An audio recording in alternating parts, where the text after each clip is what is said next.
پھر اللہ ہم کو اس مقام پہ پہنچا دے گا جس کا ہم تصور بھی نہیں کر سکتے۔ ہم کو بہت سی چیزیں معلوم ہوتی ہیں مگر جب میدان عمل میں اترتے ہیں تو ہم اس پر عمل نہیں کر پاتے۔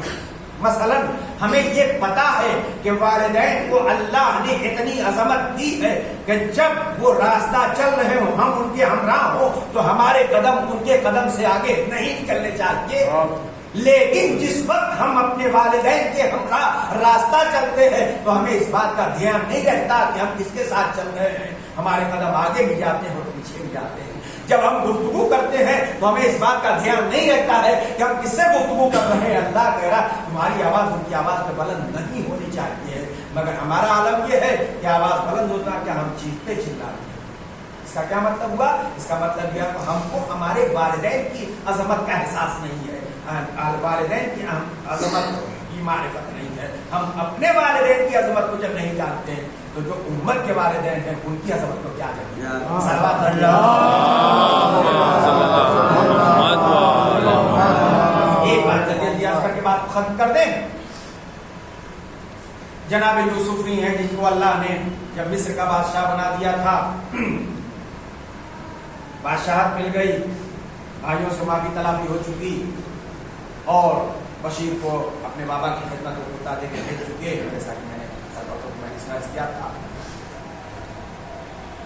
جناب یعقوب اپنے بیٹے سے ملاقات کرنے کے لیے مصر آئے۔ یوسف صرف اس وجہ سے، بھئی ہمارے یہاں بھی اگر کوئی شخص کوئی ایسی سروس کرتا ہے جس کا کوئی خاص ڈریس ہوتا ہے اور پہلی مرتبہ جب وہ جوائن کر کے واپس آتا ہے اپنے وطن، اپنے گاؤں میں، اپنے وطن میں، اپنے لوگوں کے درمیان، تو خاص طور سے وردی پہن کے آتا ہے تاکہ لوگ دیکھیں خوش ہوں۔ جناب یوسف بھی اس غرض سے کہ بابا مجھ کو شاہی لباس میں دیکھیں گے تو خوش ہوں گے، باپ کو خوش کرنے کی غرض سے یہ عمل انجام دیا تھا۔ باپ کی بے عزتی کی وجہ سے نہیں، باپ کو خوش کرنا چاہ رہے تھے۔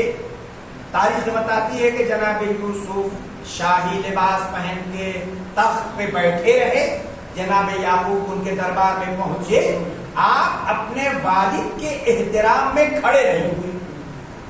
توجہ فرمائے گا، اپنے والد کے احترام میں کھڑے نہیں ہوئے تو آپ کی ہتھیلی سے ایک نور نکلا جو آسمان کی جانب چلا گیا۔ جب ہتھیلی سے نور نکل کے آسمان کی جانب چلا گیا تو یوسف نے جبرائیل سے پوچھا، جبرائیل یہ نور کیسا تھا اور میری ہتھیلی سے نکل کے کیوں چلا گیا؟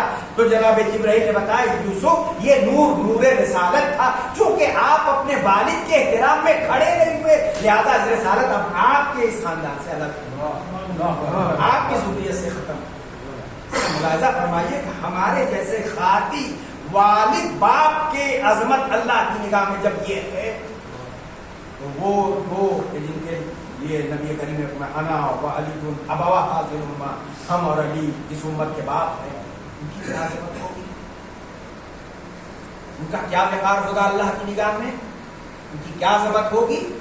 لیکن میں بارہا عرض کر چکا ہوں اور کرتا رہتا ہوں کہ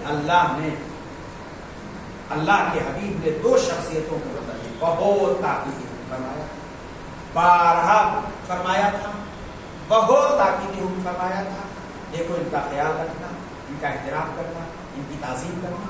مگر نبی کریم نے جتنا تاکیدی حکم تعظیم کے لیے فرمایا تو امت نے اتنے ہی زیادہ ستایا ان میں سے ایک ذات کا نام بی سیدہ، صرف زبان سے کہا بھی تھا، عمل کر کے دکھایا تھا۔ تو اس طرح سے بیوی کا احترام کرنا، بیٹی کا اس طرح سے احترام کرنا، امت نے کیا کیا؟ جس بیوی کا احترام نبی کریم اس طرح سے کرتے تھے کہ جب بھی بس میں آتی تھی آپ کھڑے ہو جاتے تھے، ہاتھوں کے بوسے لیتے تھے، اپنی جگہ بٹھاتے تو فرماتے تھے فاطمہ میرا ٹکڑا ہے، جس نے اسے اذیت پہنچائی اس نے مجھے اذیت پہنچائی۔ اس بیوی کو کتنی اذیتیں پہنچائی گئی کہ